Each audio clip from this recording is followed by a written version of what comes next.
Good day, everybody. This is Matt Webb with UT Extension, Marshall County. It's a cool April day today, and I thought I'd take this opportunity to talk a little bit about rotational grazing and some of the benefits that you can get from rotational grazing. I get some comments from people saying, well, I don't have enough land to do rotational grazing.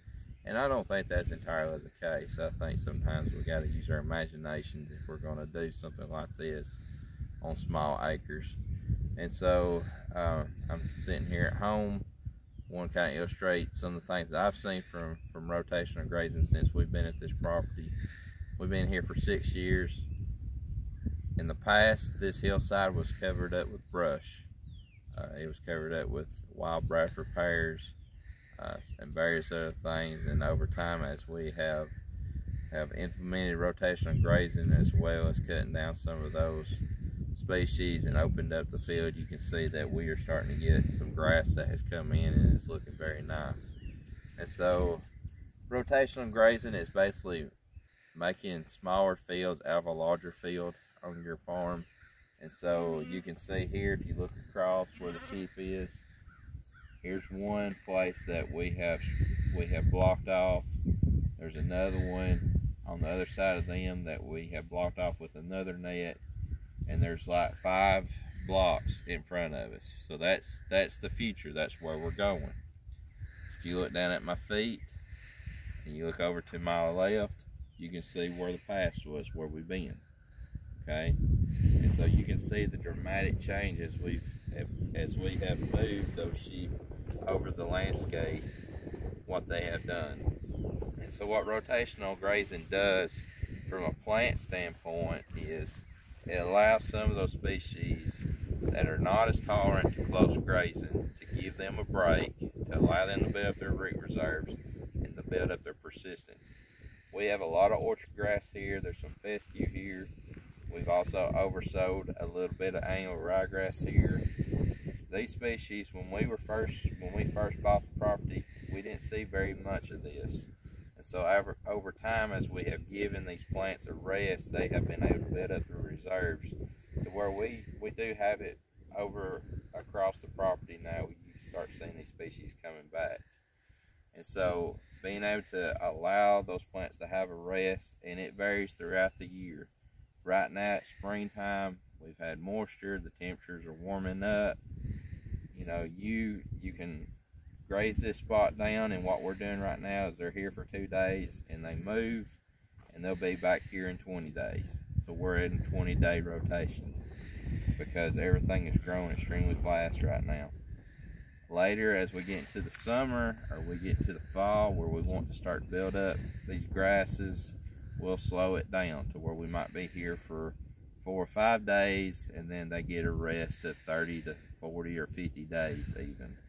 Okay, so that allows these plants to have opportunity to survive some of those dry periods, some of those hard times that occur during the year, and we know it's going to happen. But being able to use electric fencing and different things allows us to be able to be flexible and maneuver around what the plant needs. Okay. Also, another aspect for the plants is that if you'll see around here, there's a lot of manure dropping. It's pretty much across down this entire hillside here. And because we are moving these animals, they're not able to go back to their favorite tree all the time. That allows them to spread the manure out. So we're spreading those nutrients out to where more of the plants are able to use those nutrients as those animals are grazing these forages. Also, another standpoint is, since we have forced these animals not to be as selective, if we had just one large pasture and they stayed on it all the time, those animals are always going to pick what they like the best all the time. Since we are grazing in smaller patches, they cannot be as selective. So you'll notice here, this was curly dock. This is a weed. And the sheep like it okay. It's not one of their favorites, but they will eat it. And you've noticed that they have done a good job of chewing that plant down, and what they didn't eat, they have stomped the leaves into the ground. So that's going to open up that area. There's some clover that's trying to come in right here. So that allows that sunlight to get down there to the bottom, to where that clover can use that sunlight. And probably when we come back here the next round, there'll still be a little bit of curly dot that comes back, but we'll have some clover that will fill that. From the animal standpoint, if you look here at these animals here, we got some that are laying down. They're contented. They're not spending all day trying to roam around and find something to eat. They don't have to take as many bites per minute to satisfy their needs. About half of these girls right now are in lactation. We have pulled some lambs off and already sent those to the market, but we still have a few lambs in here. So some of these are still lactating. They still have some high energy requirements, some protein requirements.